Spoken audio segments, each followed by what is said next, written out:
The rain in Seattle didn't fall so much as it hovered, a persistent gray mist that clung to the glass walls of St. Jude's Memorial Hospital and seeped into the bones of everyone working the night shift. It was 3:14 a.m. on a Tuesday, the hour when the hospital's hum dropped to its lowest frequency, a time reserved for the exhausted, the dying, and the invisible. On the fourth floor in the cardiac intensive care unit, Alara Vance stood by the window, her reflection ghostly against the dark pane. She was 34, with hair pulled back so tightly it seemed to pull her features into a mask of perpetual neutrality. Her scrubs were a faded navy, washed so many times they had lost their crispness, blending into the shadows of the corridor. To the doctors who rushed past her, to the administrators who checked boxes on spreadsheets, and even to some of the patients who barely registered her presence, Alara was part of the furniture. She was the quiet nurse, the one who didn't speak up in rounds, the one who didn't argue, the one who simply existed to carry out orders, no matter how trivial or how flawed. But tonight the air in the ICU felt different. It was thick with a static charge that had nothing to do with the storm outside. Alara turned from the window, her eyes scanning the room. Bed 4 was occupied by Mr. Henderson, a stable post-op patient recovering from a valve replacement. Bed 6 held Mrs. Gable, who was sleeping peacefully under the soft glow of the monitor. And then there was Bed 1, the trauma bay, empty but prepared. The staff had been told to expect a transfer from the military hospital across town, a high-profile patient whose identity was sealed under layers of bureaucratic confidentiality. No names, no ranks, just a code, VIP Alpha. The attending physician, Dr. Marcus Thorne, had spent the last hour bragging about it in the break room, his voice loud and carrying, ensuring that every nurse and resident heard him.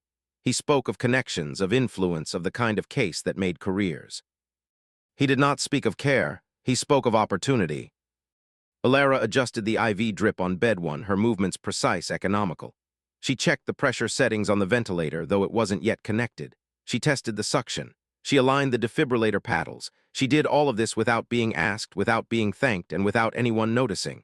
To Dr. Thorne, she was a shadow. To the head nurse, Brenda, she was a reliable pair of hands that never caused trouble. But Alara saw things others missed. She saw the slight tremor in Thorne's hands when he thought no one was looking. She saw the way he dismissed the concerns of the junior residents.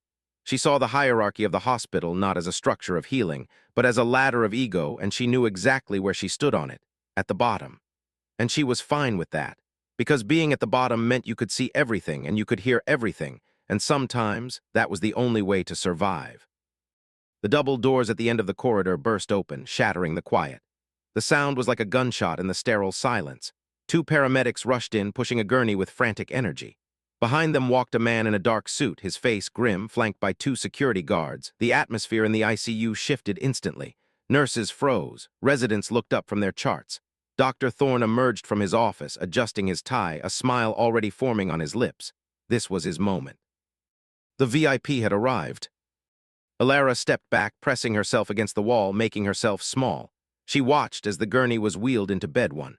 The patient was covered in a heavy thermal blanket, his face obscured by an oxygen mask and a cervical collar. Blood soaked through the bandages on his chest. His vitals were erratic, the monitor screaming a chaotic rhythm that sent a spike of adrenaline through the room. Thorne moved in, taking command, his voice booming with artificial confidence. "Clear the area," Thorne shouted, though no one was in his way. "I need a line now. Get me a central line kit. Someone call anesthesia. We're going to need to intubate immediately." Alara watched the patient's chest rise and fall. It was shallow, ragged. She watched the color of his skin beneath the blood, a pale, waxy gray that signaled shock. She watched the way his fingers twitched against the sheets. And then she saw it.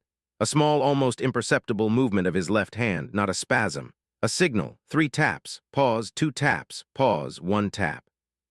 It was a code, a specific rhythmic pattern that meant nothing to the paramedics, nothing to the security guards, and certainly nothing to Dr. Thorne, who was already barking orders for a scalpel. But to Alara, it was a shout in a silent room.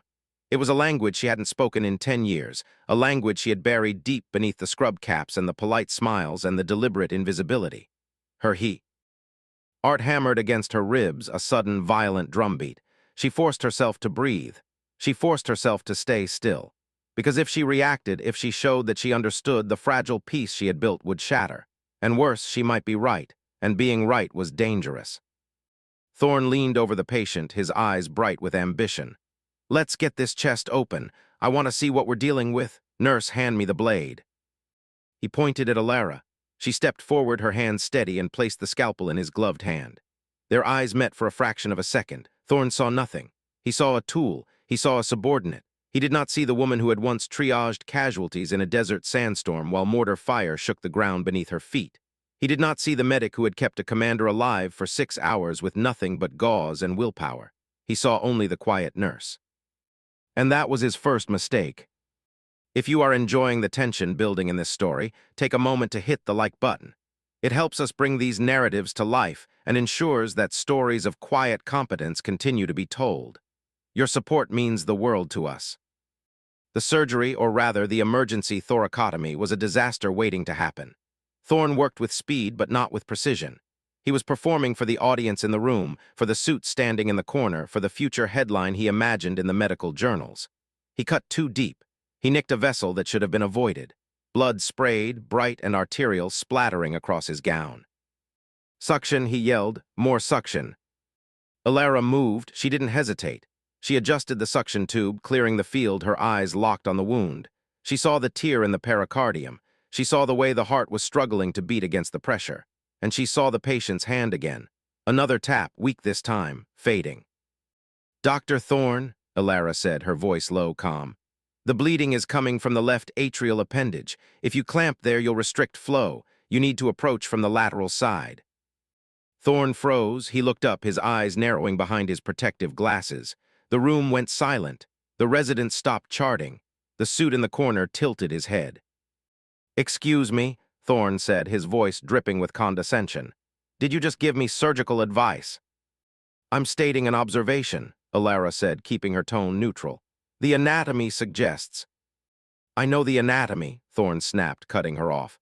I am the surgeon here, you are the nurse. Your job is to hand me instruments and keep the field clear. Do not speak unless spoken to. Do you understand? Alara lowered her eyes. Yes, doctor. She stepped back, she let him proceed. She watched as he clamped the wrong vessel. She watched as the patient's blood pressure plummeted. The monitor screamed a new alarm. Flatline. We're losing him, Thorne shouted, panic edging into his voice. Charge the paddles, clear. He shocked the patient, once, twice. The body jerked, but the rhythm didn't return. Thorne was sweating now, his confidence cracking. He looked around the room, desperate for a scapegoat, for a reason why this perfect opportunity was turning into a nightmare. His eyes landed on Alara. You, he said, pointing a bloody finger at her. You distracted me. You broke my concentration. Get out of this room now. Alara didn't move. She looked at the patient. She looked at the flat line. She knew that if Thorne continued, the man on the table would die. And she knew with a certainty that chilled her blood that this man was not just a VIP. He was someone who mattered, someone who carried a weight she recognized. Doctor, she said, her voice firmer this time. He needs a pericardiocentesis, now, before the tamponade kills him.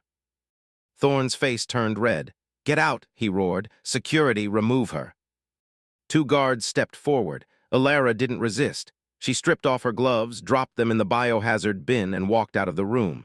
She kept her head high, her face blank. But inside, she was counting. She was calculating the seconds until the heart stopped forever, and she was wondering if she had just made the biggest mistake of her life. Before we continue, if you find yourself rooting for Alara, consider subscribing to the channel. We release new stories every week that explore the hidden strengths of everyday people. Join our community and never miss a moment of redemption. The hallway outside the ICU was cold. Alara leaned against the wall, closing her eyes. She could hear the chaos continuing behind the closed doors, the shouts, the alarms, the frantic running of feet. She took a deep breath, trying to steady her hands. They were trembling, not from fear, but from restraint. It took every ounce of her discipline to stand there and do nothing. 10 years ago, she wouldn't have hesitated. She would have pushed TH. Orn aside, she would have taken control. But 10 years ago, she had learned the cost of visibility. She had learned that in a world built on hierarchy, competence without permission is seen as insubordination, and insubordination gets you killed. Or worse, it gets you erased.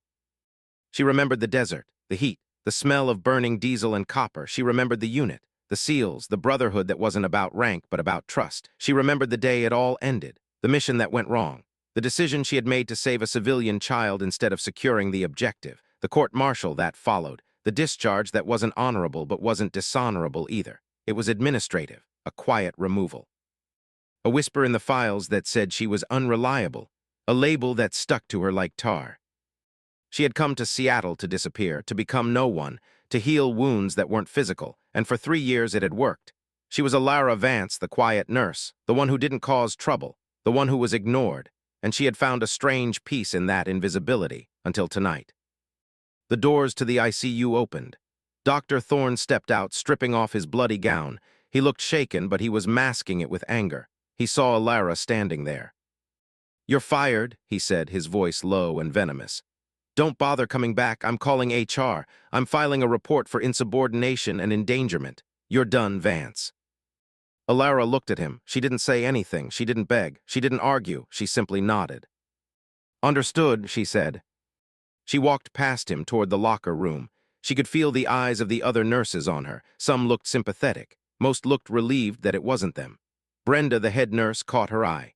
Brenda shook her head slightly, a gesture that said, "I told you to keep your head down." Alara didn't blame her. In this hospital, survival was about compliance, and Alara had failed the test. Or so they thought. As Alara walks away from her career, take a second to comment below. Have you ever been punished for trying to help? Share your story in the comments. We read every single one, and your experiences help shape the themes of our future scripts. In the locker room, Alara changed out of her scrubs. She folded them neatly and placed them in her bag. She washed her face, looking at her reflection in the mirror. She looked tired, older than her 34 years, but her eyes were clear. She knew what was happening in that ICU. She knew that Thorne was failing, and she knew that the patient, the man with the tapping fingers, was running out of time. She couldn't leave, not yet. She put on her street clothes, a simple gray sweater, jeans, boots. She slung her bag over her shoulder and walked out of the locker room. She didn't go to the exit. She went to the stairwell. She took the stairs up to the 5th floor to the administrative wing. She knew the layout of the hospital better than anyone. She knew the blind spots in the security cameras. She knew which doors were propped open for ventilation. She moved like a ghost, silent and unseen. She reached the observation deck above the ICU. It was a small glass-walled room used for teaching rounds. Usually it was empty at this hour. Tonight it was occupied. The man in the suit was there. He was watching the scene below through the glass, his arms crossed, his face unreadable. Alara entered the room. The man didn't turn around. "You're the nurse," he said. His voice was gravelly, authoritative. "Because I tried to save his life," Alara said, and Dr. Thorne didn't like being corrected. The man turned then. He was older, perhaps in his 50s, with silver hair and eyes that had seen too much. He studied Alara. He didn't look at her uniform. He looked at her posture, her stance, the way she held herself. "Who are you?" he asked. Alara hesitated. This was the moment, the crossroads. If she lied, she could walk away. She could start over in another city, another name, but if she told the truth, she risked everything. Again. "My name is Alara Vance," she said, "but that's not what you're asking." The man raised an eyebrow. "No, it's not." Alara took a deep breath. "I was a corpsman attached to DEVGRU 10 years ago." The man's expression didn't change, but his eyes sharpened. "DEVGRU? That's a bold claim." "It's not a claim," Alara said. "It's a fact. Check the records. Look for call sign Wraith." The man stared at her for a long moment. Then slowly he turned back to the window. Below them, the code blue team was still working. Thorne was shouting. The patient was still flatlining. "Wraith," the man murmured. "I heard that name once, in Kandahar. They said she was a ghost, that she could keep a man alive when God had already left the room." "I'm not a ghost," Alara said. "I'm just a nurse." "No," the man said. "You're not. And if you're who you say you are, then you're the only person in this building who can save him." Alara looked down at the chaos. She saw Thorne preparing for another shock. She saw the futility of it. "He has cardiac tamponade," Alara said. "Thorne is treating it like a standard arrest. He's missing the fluid buildup. If he doesn't drain it, the heart can't fill. Shocking him is useless." The man nodded. "Then go down there." "I was fired," Alara said. "If I step foot in that ICU, security will tackle me." The man smiled. It was a cold, hard smile. "Not if I tell them not to." He pulled out his phone. He made a call. "This is Director Holloway. Open the ICU doors for Nurse Vance. Anyone who stops her answers to me. Do you understand?" He hung up. He looked at Alara. "Go." Alara didn't hesitate, she ran. We are approaching the climax of the story. If you are on the edge of your seat, please share this video with a friend who loves a good underdog story. Help us spread the word about the power of quiet competence. Alara burst into the ICU. The room fell silent. Thorne looked up, his face a mask of rage. "What are you doing here?" he shouted. "Security." "Stand down," a voice boomed from the doorway. Director Holloway stepped into the room, followed by 2 hospital security guards, but they weren't looking at Alara, they were looking at Thorne. "Director," Thorne stammered, "she's fired, she's insubordinate." "She is consulting," Holloway said, his voice icy. "On my authority, step aside, doctor." Thorne hesitated. He looked at Holloway, then at Alara. He sneered. "This is absurd. She's a nurse. She has no surgical training." "She has more field trauma experience than you have had hot dinners," Holloway said. "Now step aside, or I will have you escorted out." Thorne stepped back, his face purple with humiliation. He crossed his arms, waiting for Alara to fail, waiting for her to make a mistake that would justify his anger. Alara moved to the table. She didn't look at Thorne, she didn't look at Holloway, she looked at the patient. She placed her hands on his chest. She felt the muffled heart sounds. She confirmed the distended neck veins. She confirmed the hypotension. "Needle," she said. "Large bore, 14 gauge. A resident handed it to her, his hands shaking. Alara took it. She cleaned the site. She located the subxiphoid angle. And then, with a steadiness that defied the chaos of the room, she inserted the needle. She advanced it slowly, upward toward the heart. The room held its breath. She felt the pop, the entry into the pericardial sac. She attached the syringe, and then she pulled back. Blood, dark venous blood filled the syringe, 50 milliliters, 60, 70. And then on the monitor a blip, a sinus rhythm, weak but there. Again, Alara said, "Keep draining." She continued to pull back the fluid. With every milliliter, the patient's blood pressure rose. The heart rate stabilized. The color began to return to his skin. After 2 minutes, Alara withdrew the needle. She taped the site. She stepped back. "He's stable," she said. "For now, he needs a pericardial window, surgically, but the immediate threat is gone." The room was silent. The only sound was the steady, rhythmic beep of the heart monitor. Beep, beep, beep, a song of life. Thorne stared at the monitor. He looked at Alara. He looked at Holloway. He had no words. His arrogance had been punctured, just like the pericardial sac. Holloway walked over to the patient. He looked at the man's face. He reached out and gently touched his shoulder. "Commander," Holloway said softly, "you're safe." The patient's eyes fluttered open. They were hazy, unfocused. He looked around the room. He saw Holloway. He nodded slightly. Then his eyes drifted to Alara. He studied her. He squinted. And then a faint smile touched his lips. "Wraith," he whispered. Alara felt a lump in her throat. She nodded. "Yes, Commander." The patient closed his eyes again, but his hand moved. He reached out weakly toward her. Alara took it. She held it. And in that moment, the hierarchy of the hospital dissolved. There were no doctors, no nurses, no directors. There was only the bond of those who had served, those who had survived. If this moment gave you chills, please hit the subscribe button. We have many more stories of hidden heroes and unexpected reunions coming soon. Don't miss out on the next chapter. The aftermath was swift and brutal, for Dr. Thorne anyway. Director Holloway didn't yell, he didn't scream, he simply pulled out a tablet and began to document. He recorded the timeline, he noted the vital signs before and after Alara's intervention. He interviewed the residents, he interviewed the paramedics, and he interviewed Thorne. Thorne tried to defend himself. He talked about protocol, about hierarchy, about the danger of allowing unlicensed personnel to perform procedures, but Holloway cut him off. "Dr. Thorne," Holloway said, his voice calm but deadly, "You were treating a patient with cardiac tamponade using ACLS protocols for ventricular fibrillation. You ignored the clinical signs. You ignored the advice of a qualified medical professional, and you nearly killed a United States Navy SEAL commander. Do you understand the gravity of that?" Thorne paled. A SEAL. "Commander James Sterling," Holloway said. "One of the most decorated operators in the service, and you treated him like a checklist." Holloway turned to Alara. "Nurse Vance, your actions saved his life. You acted within your scope of practice as defined by emergency exemption laws. You demonstrated superior clinical judgment. You are hereby reinstated, effective immediately. Ilara nodded. Thank you, Director. And Holloway continued, turning back to Thorne. Dr. Thorne, your privileges at St. Jude's are suspended pending a full review by the medical board. I am recommending revocation. You will be escorted from the premises. Do not return. Thorne looked around the room, hoping for support. But the residents looked away. The nurses stared at the floor. He was alone. His power, built on fear and title, had evaporated the moment he failed to save the patient. He was stripped of his gown, his badge, and his dignity. He walked out of the ICU, not with the swagger of a chief surgeon, but with the shuffle of a defeated man. When he was gone, the room exhaled.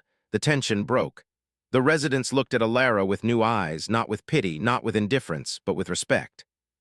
Brenda, the head nurse, stepped forward. She looked at Ilara, tears in her eyes. I'm sorry, Brenda said. I should have backed you up. Ilara shook her head. You did what you had to do to survive, I understand. No, Brenda said. I didn't, I was afraid, but you were. Ilara smiled. It was a small, sad smile. I was terrified, but I knew what I had to do. Take a moment to reflect on the theme of this story. How often do we judge people by their titles rather than their actions? Let us know your thoughts in the comments below. Your insights add depth to our community discussions. The next few hours were a blur of paperwork and debriefings. Ilara sat in Holloway's office, drinking coffee from a styrofoam cup. Commander Sterling was in surgery, undergoing the pericardial window procedure. He was expected to make a full recovery. Holloway sat across from her. He looked tired but satisfied. Why did you leave? He asked. The service, why did you let them push you out? Ilara looked into her coffee. It wasn't just them, it was me. I made a choice. I chose a life over a mission, and in that world, that's a sin. Holloway nodded. Sterling told me. He said you saved his daughter in Kabul. Ilara looked up, surprised. He knows. He knows everything, Holloway said. He's been looking for you for 10 years. He never forgot. When he was injured in the training accident last week, his first request was to be transferred to St. Jude's. He knew you worked here. He wanted to see you, but he didn't want to interfere. He wanted to see if you were still you. Ilara felt a wave of emotion wash over her. Relief, gratitude, vindication. He tapped the code, Ilara said. 321, Wraith. Yes, Holloway said. He was testing you and you passed. Ilara shook her head. I didn't do it for the test. I did it because it was right. That's why he trusts you, Holloway said. That's why we all should. As the sun begins to rise over Seattle, signaling a new day for Ilara, please consider liking this video. Your engagement helps us continue to produce high-quality, emotionally resonant content. Thank you for being part of our journey. The morning light filtered into the ICU, soft and golden. The storm had passed. The hospital was waking up. The day shift was arriving, bringing with it the usual noise and chaos. But in bed one there was peace.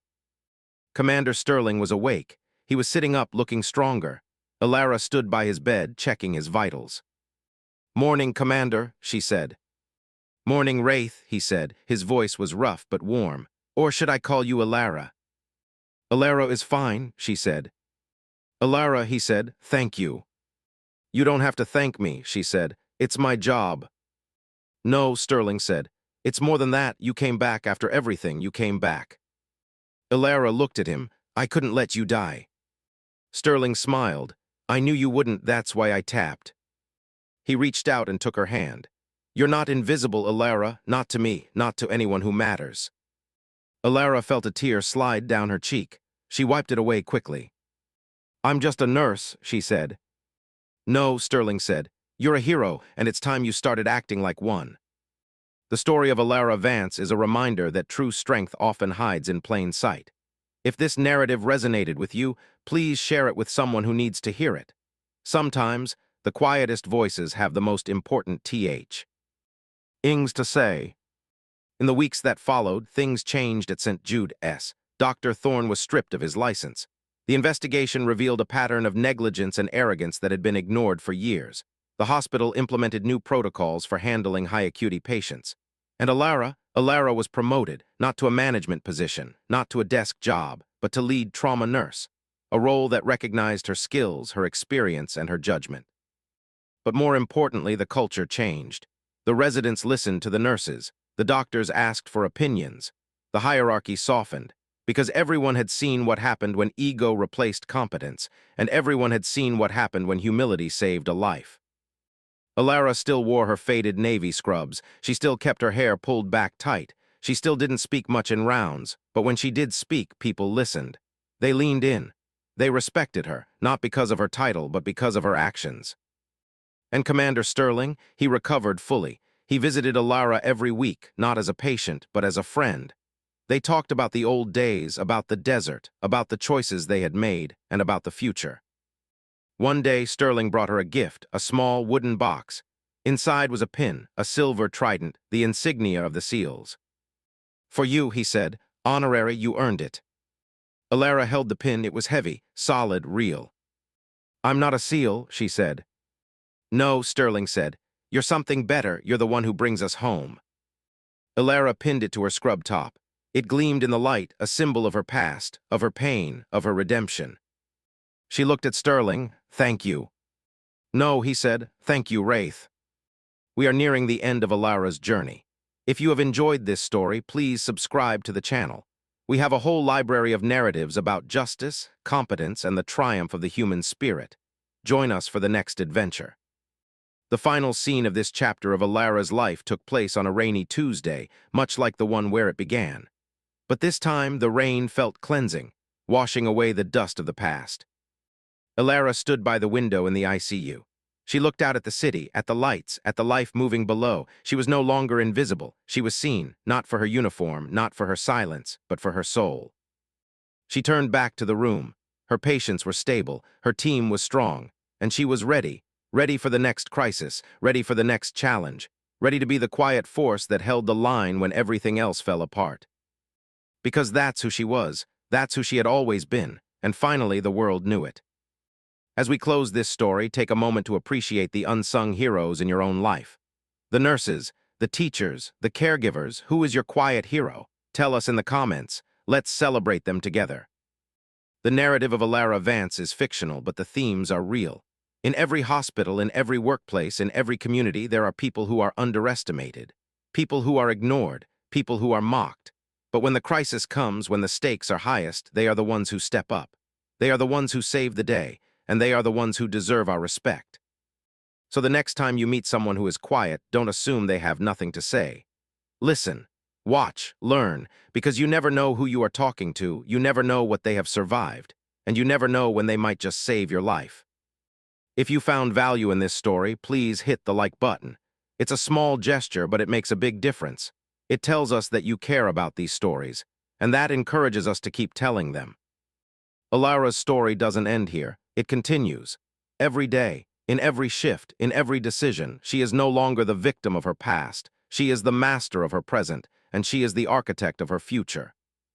And that is the greatest victory of all.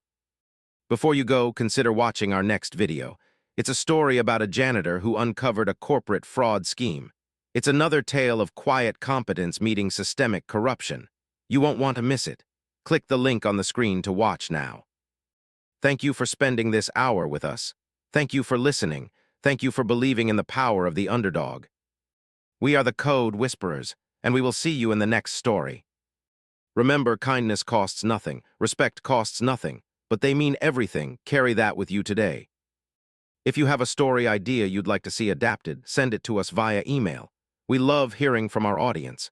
Your ideas inspire our scripts. Stay safe, stay kind, and stay curious.